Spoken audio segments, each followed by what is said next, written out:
Hi, magandang hapon. This is Joanne. Welcome back to my channel, Charis. My channel. Ayun, ipapakita naman natin ngayon ay yung kung gaano kaganda dito sa Hong Kong. Ay, paano kaganda ba?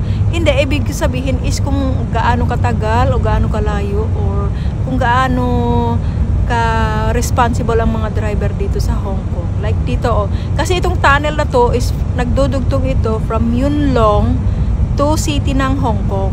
Diba? Parang ganun, tama ba?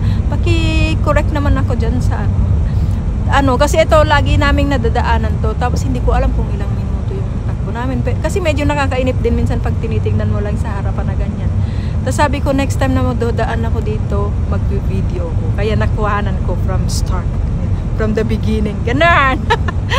Kaya ito yung kasi dito yung mga sasakyan dito, yung mga driver dito, meron silang sinusunod na speed limit, gano'n. Hindi sila pwedeng magmadali, hindi sila pwedeng kasi pag nagmadali sila, siyempre maraming CCTV dito. Siyempre pag kami nadalian nila yan na pag nagmamadali, parang sila sa speed nila, mayroong may susunod na bibo, gano'n. Hindi katulad ng ibang bansa dyan. Nagliliparan yung mga motor, kala mo, di ba pag sa atin nga ganyan, naggaganyan ka, tas biglang may lumipat na motor dyan sa tabi mo. Di ba parang walang ganun. Tapos may mga CCTV naman sa amin. Di ba? Pag mamalaki yun, may CCTV naman sa amin. Pero madalas walang bantay. Bahala ka dyan. Kasi dito, nakabantay, nakamonitor sila bawat ng mga sasakyan dito, o bawat sulok ng lugar dito sa Hong Kong is nakamonitor. Hindi kagaya ng iba dyan. Ganon. Kaya tignan nyo dito, parang ang peaceful ng peaceful. Yung yung biyahe mo na ganyan siya. Kasi dito yung mga matatarik na lugar dito, natatakot pa nga ako minsan kasi yung lalo na pag nakabus kami, tapos nasa taas ako.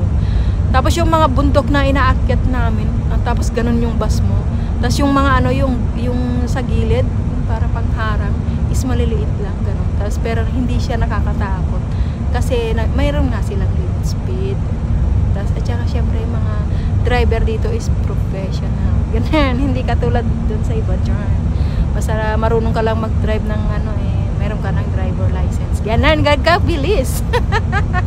Eto, nag-enjoy ako sa biyahe na ito kasi matagal ko nang gustong i-video tong kung gaano katagal. Ang tinagal pala nito is 3 minutes mahigit. Ganun.